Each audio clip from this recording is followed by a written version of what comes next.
Hey, this is Zach Log the Great, and I am here tonight with my friend Nate. Hello. And we are joined by my friend and fellow Lovecraft fan, Jason. Howdy. And we are getting together tonight to talk about H.P. Lovecraft's poem, Yule Horror, also known as, sometimes known as Festival, I believe.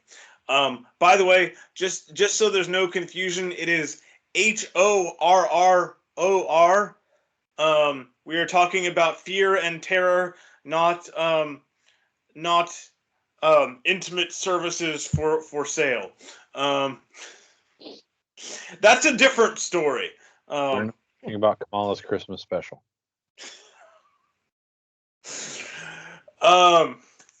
So, before we get to the poem, as usual, if you like my work, you like what I do, you want to support me, please consider supporting me by Subscribestar.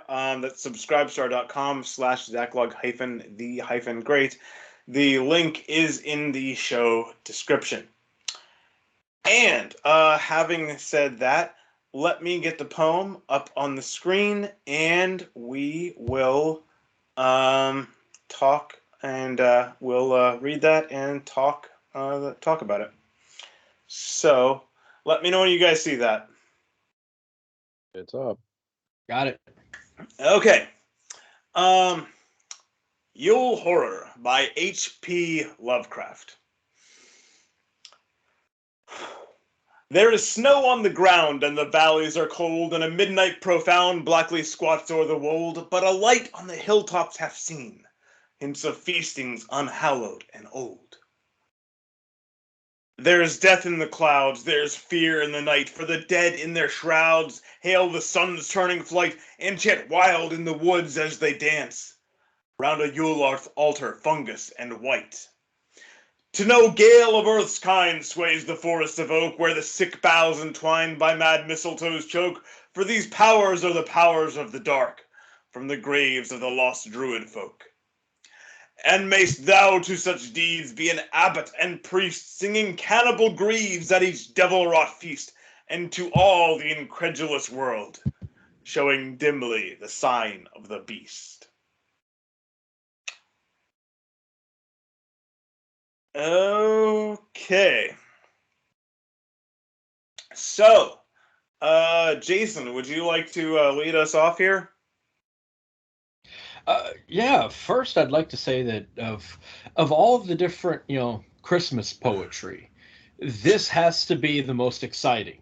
This, like, if I had kids, this is the poem I would want to read on Christmas Eve. None of this, a visit from Saint Nicholas or anything else. This, I mean, uh, a Yule altar covered in fungus. That is what children need to be thinking about. Whenever they go to sleep on December 24th. 'Twas the night before Christmas, and all through the house the fear of Cthulhu. Dang it, I don't have the rhyme. Confounds offspring and spouse. Well, okay, you finished it, so you did one better than me. Yes, I did. Well, and the funny thing is, when I found H.P. Lovecraft's poetry a couple years ago, relatively early on in this project, I found he has actually several poems about Christmas, and I believe this is the only one that is both Christmas and more or less what most people think of as Lovecraft. I would like to use some of his other Christmas poems, but when I found this one, I'm like, you know what? Yeah, may as well.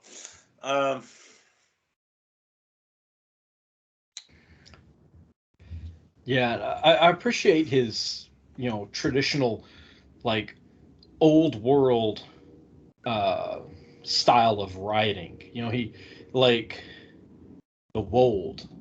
No one in the United States has ever used that word, you know, but people in England 100 years ago, 150, oh yeah, they loved using it. And I appreciate this, talking about these, uh, these like ancient traditions and these cults and stuff, going back to this older style of English. I think it really works for this style of writing. Okay, yes. So, by the way, I was pretty confident on this, but I just looked it up because I wanted to be sure. A wold is according to Merriam-Webster, a usually upland area of open country, a hilly or rolling region. Which, if I had been pressed earlier, I would have said kind of a rolling grassland Yeah. would have been my definition. So I was pretty good on there. Um, but yeah, it's also kind of funny though because it is more towards what people usually think of for Lovecraft, horror and death. Um, it's also not exactly Lovecraft's usual style of horror. It's this is more ghosts and I don't know. There's nothing. There's nothing. This It's is otherworldly about this. This is a very sort of earthbound evil. yeah. It's not cosmic horror kind of thing. Yeah, it's nothing from beyond the stars stirring madness in the hearts of men. This is just man's naked desire for power causing them to reach out for, through horrible rites for, power they have no business seeking. Yeah. Um, Something I kind of wonder about, he talks about this, so you have this cult that's gathering around in the middle of the night, around this altar, and he talks about this fungus. And this is in a poem that, is sometimes entitled Festival. Well, he has a short story called The Festival. And in there, you learn about, I think it's in that one. You learn about the Migo, which are this fungus race of aliens from another planet called Yuggoth. And Is so it's like that he's got two different festivals, a poem and a short story, and both of them have this strange mention of fungus. Um, is Yuggoth identified with Pluto, or am I I imagining? think so. I think Okay. so. Um, there was an astronomy magazine that he used to subscribe to, and uh, there's this article in there where this astronomer had been talking about how he was pretty sure there was another planet, you know, way out at the edge of the solar system, and everyone was pretty much laughing about it. Like if the big time astronomers hadn't discovered it, then no guy in his backyard with a telescope would have. And Lovecraft actually sent a letter that the this astronomy magazine published, saying that people, like just random people with telescopes, could possibly discover things, you know, and that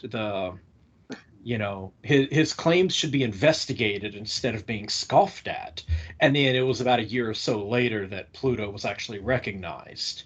And of course, like during that time, he was really interested in astronomy.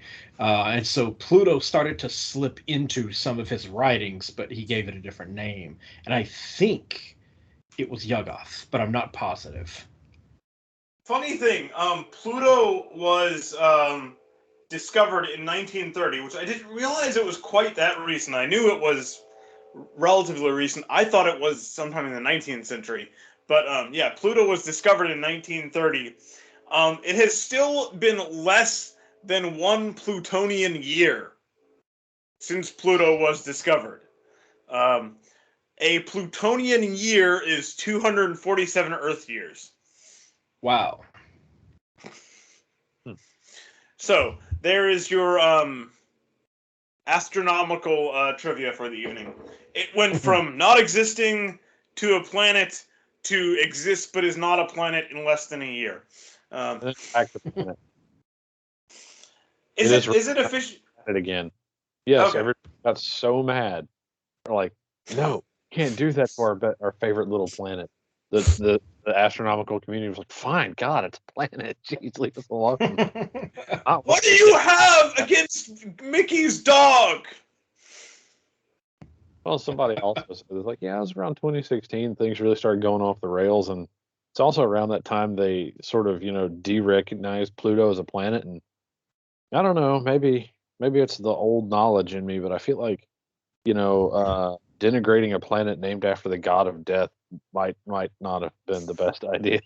Yeah. It's like, that's fair. Some people talk about platonic relationships, but I find that I myself am typically involved in plutonic relationships, and that's where I sit alone in the darkness, and people accuse me of not being a planet. Well, I mean, are you one? The problem is you have. It depends on who you ask. If you ask Neil deGrasse Tyson, he'll say no. I'm gonna ask that man anything.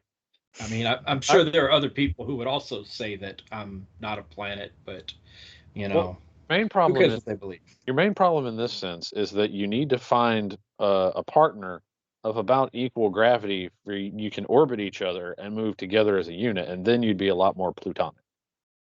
Gotcha. You got to be a binary system. I'll work on that. So hey, go find your Charon. Wait, Pluto and what's the woman's name? Who did he run off with? Heck. Ceres? Is it Ceres? I don't know the name in the Latin version. Yeah, well, that's the other thing, because there's the Greek and the Latin. Pluto's wife, Persephone. Is Persephone or Proserpina? I do not know. Persephone or Proserpina? I do not know which is the Greek and which is the Latin, because the Romans. I just realized, the Romans were the Disney corporation of their era. They just, bought up all the IPs they encountered, and they're like, okay, you're part of our mythology, our mythology now. Hey, why design everything from scratch when you can just incorporate new modules? Like, oh, that's great. Just bring that in here. You will be assimilated, baby. Have you seen my... You want to ride on the outside wing of that and just... Yeah, I mean, we should have suspected something when you see maps of ancient Rome and it's just a giant cube, and we learned from all the the Germanic tribes and stuff that resisting Rome was futile. So yeah, Borg confirmed, man.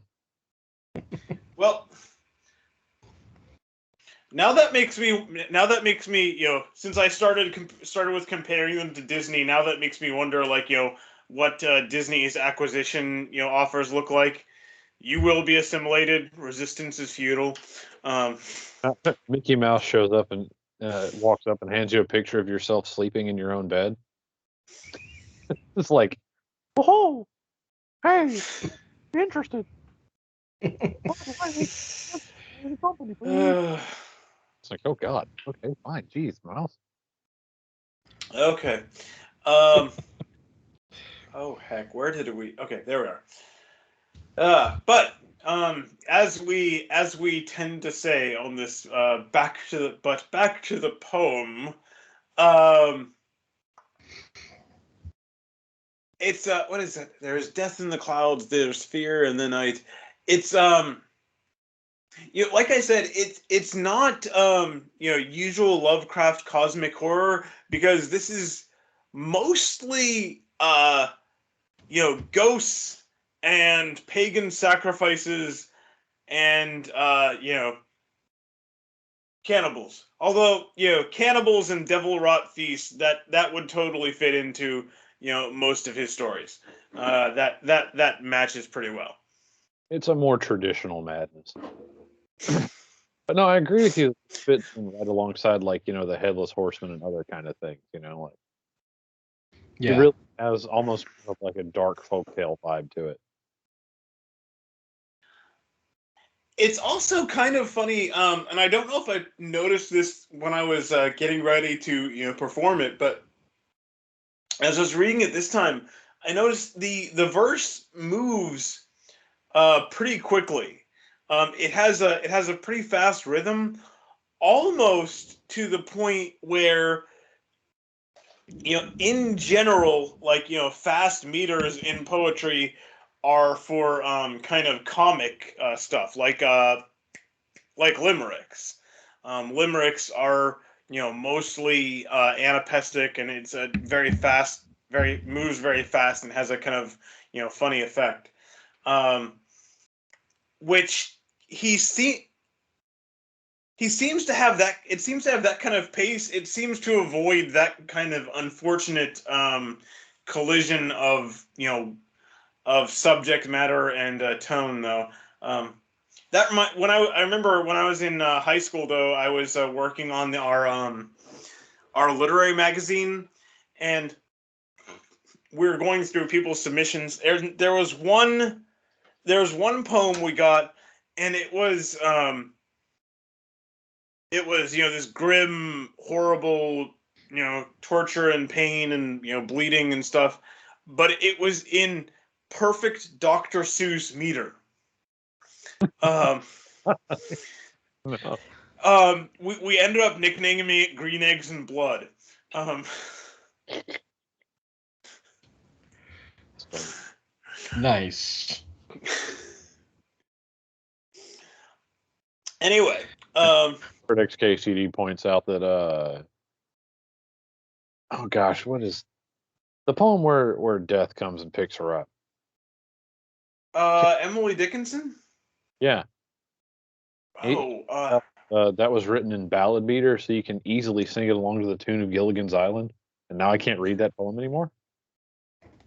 I Nice. remember that when death. What is that? Because Death stopped for me.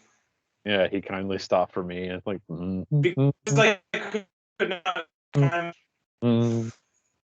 Don't stop before it's too late for me. In case I want to record that poem. On the other hand, it might be kind of funny to record a few poems that fit that in that fashion. Do that for an April 1st one.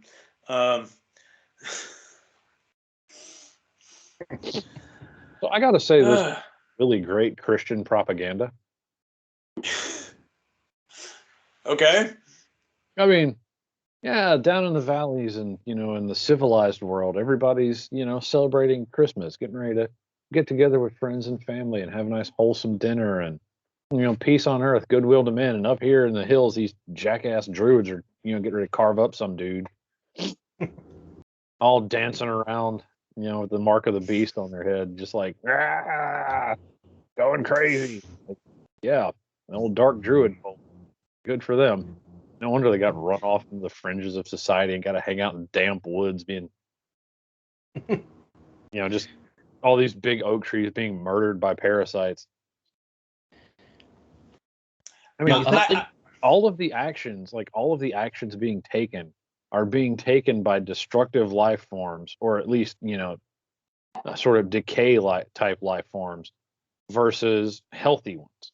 The oaks are being choked out by mistletoe, which is a parasitic vine. The fungi are eating the big stump altar. Decay is an extant form of life. Then you have these crazy pagans out here getting ready to do a cannibal sacrifice, and it's like, yeah, okay, everything that is acting tonight really sucks. A lot. I have to admit, I wouldn't be in on the cannibal part necessarily. There are a few people I wouldn't mind seeing disposed of this way. it's mostly not personal. I don't know if there's anyone I could think of that I would that if in my personal life that I would put there, but there's definitely a few political things where I'm like, oh, so and so got kidnapped and dragged up to an altar and sacrificed to a devil, and I'm like, oh, well, anyway. Oh no! People who drive slow in the left lane. all of them. Like, if the light turns green and it takes more than 3 seconds to hit the gas, I kind of wouldn't mind, Like, we should take those people and dismember them in bloody rites. But I'm saying that we should be allowed to ram them. Yeah, just give them a gentle nudge. Gentle. I will say I sometimes am in the left lane when not passing. That's mostly when I'm going through a town when there's an entrance ramp like every mile. And then you just kind of stay in the left lane so people can get on. Yeah. Clear that entrance exit lane. Yeah. That's acceptable. That's okay. But if you're doing that, speed up. That too. Yeah, I do like the line though. By right. Mad Mistletoe's choke.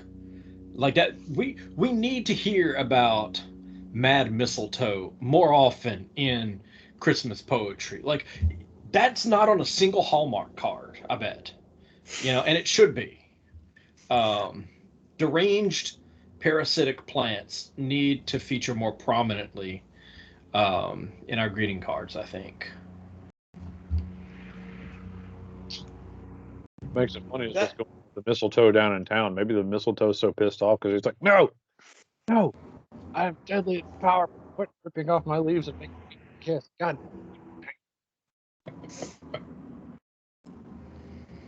That actually reminds me. Have you ever seen any of the the bizarre early Christmas cards? That like when people are still figuring out what the heck we're doing with these. I've seen some.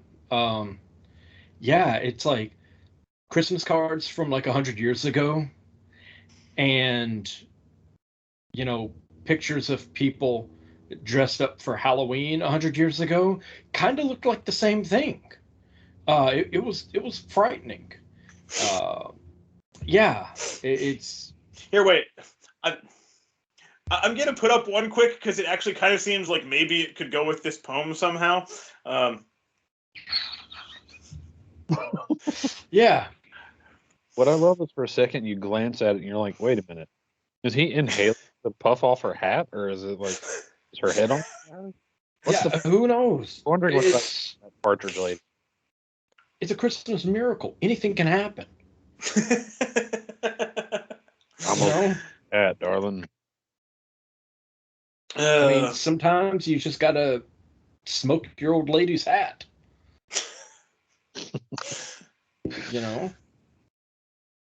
Yep, sometimes. I don't know. I guess the Christmas miracle that I get out of this whole thing is that I can definitely see this poem being written looking the other direction from a hill, and it being written by vegans, all distraught. Like, it's like the point of view of like some noble stag up there, and then he's up on a serene, nice, pretty hill, under the freaking holly bushes, and he's looking down in town thinking about how, they're probably, like gleefully devouring his wife who got shot the day before. And like I could see this being done without irony by like some fan of PETA, trying to be like, ooh, this is nice. And then they go ahead and try and use it this way. And just, it's sad that not enough people would know about this poem to be like, ugh. Please leave Mr. Lovecraft alone. I'm pretty sure PETA is not going to associate themselves with Lovecraft in any way anytime soon. Politically, they're on the side that consider him very icky in general. So I think he is safe from their touch. Nothing is safe. What's oh yes, I'd bring vegans into this, and I did. the Although I would enjoy our conversation about whether cannibalism is vegan. that was yes. So for those who were not listening at the time, that was before we started recording, and Nate was contending if you do not consider if you say humans are not animals, then if you kill and eat a human, you're not eating an animal, and so you might consider cannibalism vegan. Nobody tell PETA, because they would absolutely be advocating for that within the week. There would be ads up all over the place. So please tell PETA. In fact, hang on a minute. I gotta go tell PETA about this. I want them to do it.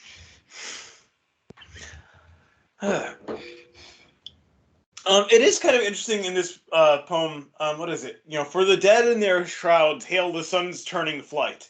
And Christmas. See, and the one I had, it said the sin's turning flight, and I was like, well, all right. I guess if they're that happy about it.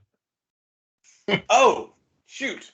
Okay, yeah, no, it's the sun's turning flight, and Christmas also falls pretty close to I mean, it depends on the year, but pretty close to the winter solstice, which is the short on in the northern hemisphere, the shortest day of the year, which is also the kind of thing that the Aztecs got all worried about and decided, you know what, we should probably kill a few thousand people to make sure the sun's gonna come back. So this is kind of historically accurate, although they weren't druids. We can't really blame them though, because every year around the winter solstice they perform a human sacrifice, and you know what happened right after that? The days started getting longer again. So obviously it's been working. So we should probably just keep it going. Well, I mean, I did my part last month. Like with both hands anyway. Wait, one more time, Nate? I mean, they definitely grabbed hold of the correlation with both hands. Yes, these two things are correlated. It's like, no, wait, hold on. Can you try it wait a week. Wait a week and see what happens. Post hoc ergo human sacrifice.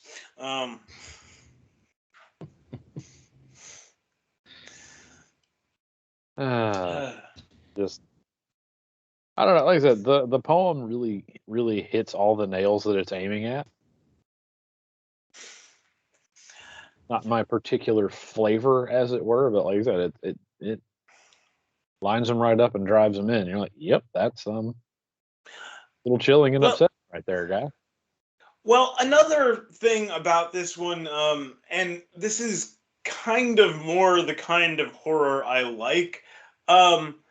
It's not gory blood all over the screen.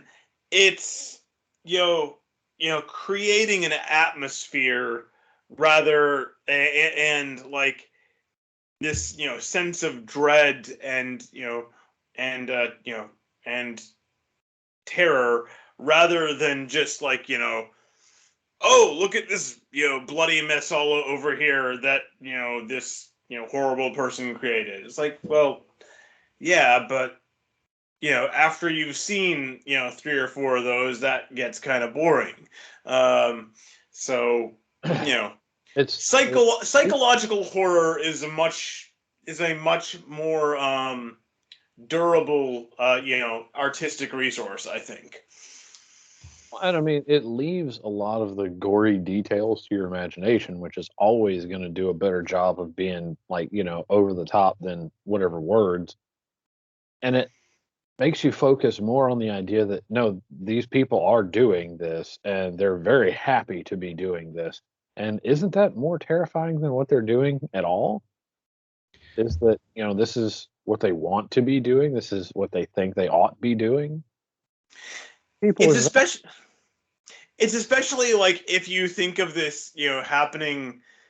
If you imagine like this as concurrent with modern day society, whereas like this was written in the 1930s, something or wait 1926. So it's modern civilized America, um and if you like imagine concurrent with that, like people going to work, people celebrating Christmas, in happy towns, and then somewhere out in the backwoods, atop the hill, there's this creepy altar and a bunch of psychopaths in robes, cutting a guy up to serve some dark god. It's like, geez, that's yeah. Yeah. And then they go back to town, and the next morning, they're your neighbor or the guy selling, getting you your coffee at the coffee shop. butcher. Yeah. That too. Get behind What you were the saying about counter looks a little sharper today. what you were saying about he's not really describing any of these details. It's just sort of like setting the mood so that your imagination can fill it in. And like Lovecraft excelled at that. That was his whole style of description, to just sort of briefly outline it and nudge you in the right direction, and then let your own imagination come up with the most horrible thing you could imagine. And so it would make the stories that much more terrifying and engrossing. Um, and then Sean, your idea about this sort of ancient pagan rite being conducted in like 1920s New England, this thousands year old festival juxtaposed with modern society. That's actually the premise of his short story, The Festival. A man goes back to, I think it was Kingsport, Massachusetts, one of his other little fictional towns, and there's this like there's this big like festival, and it's this like ancient, I don't know, like 3,000-year-old uh ritual that they conduct. And it's like all these like modern people suddenly slip back into this extremely ancient way of life to conduct this horrible sacrifice, and then it all just kind of goes right back into the modern world, uh, which really makes me wonder, like, was that story on his mind when he was writing the poem, or vice versa? Because there's just a lot of similarities between this poem, even though it's certainly different. This is about a very specific, winter solstice thing, and it gives no time frame at all. But I don't know. There's just a lot of similarities, especially since it was sometimes published under the name The Festival, just like the short story was. Well, So I don't know. what I have here, the one website I found listing this says that it's titled Festival in Recent Anthologies, but that wasn't something Lovecraft Okay. himself did, because editors, sometimes tweak things a little bit, and so Yeah. though whoever made that decision was probably connecting the two. But if Lovecraft himself had that idea in mind, there's unless you want to go through his letters, there's probably no telling. Uh,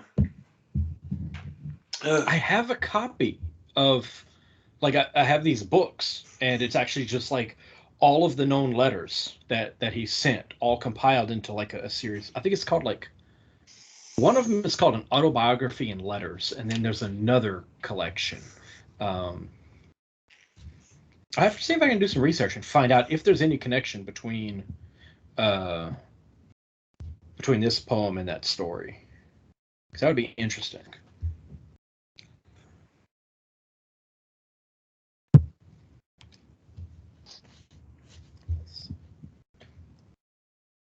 oof. So let's see. Was I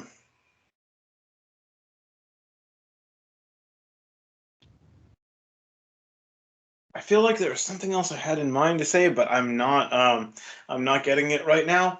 I think I actually kind of covered most of the things I wanted to talk about with this.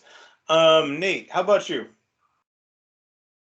Oh yeah, no, bash druids, bringing a non sequitur about. I'm good.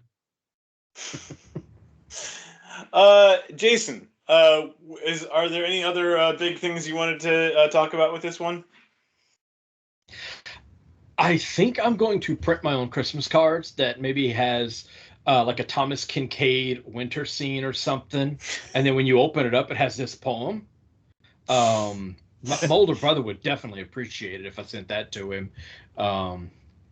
So yeah, I think I may do that, just because I know some people who would thoroughly get a kick out of it. Company, then just call it Mad Mistletoe Christmas cards.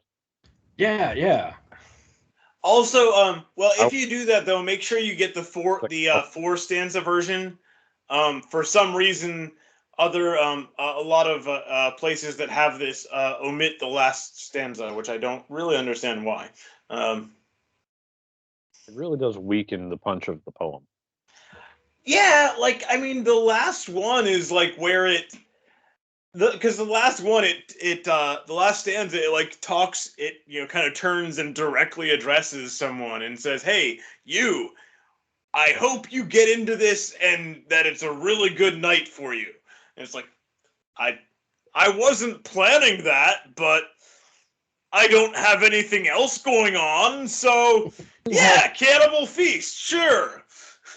If you if you only have the first three stanzas, like, these people are a little weird, and that sounds spooky, but it's not actually like, oh God. It's just kind of like, seems might be a little drafty up there.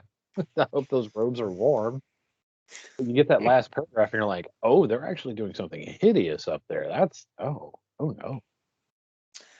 That Yeah. entirely off topic, which we never do in these. But I also not long a while ago ran across a YouTube video by a guy reviewing a video game, The Mystery of the Druids, which is a point and click adventure game with the most hilariously psychopathic hero I've ever seen. At one point, he poisons poisons a hobo to get his change, so he can make a phone call. The guy survives. No, not and not only does the bum survive, but later he goes back and talks to him and is like, "Dude, you got to get a really nice drink out of that."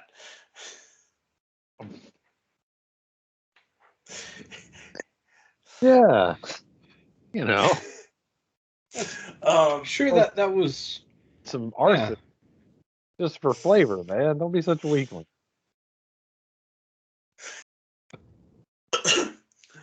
Okay. Is this game by any chance made by any of the major tobacco companies? I do not believe so. Yeah, it's I don't know about playing the game itself, but I will say that watching the review is at least worthwhile. The Mystery of the Druids, as reviewed by Mandalore Gaming. Anyway,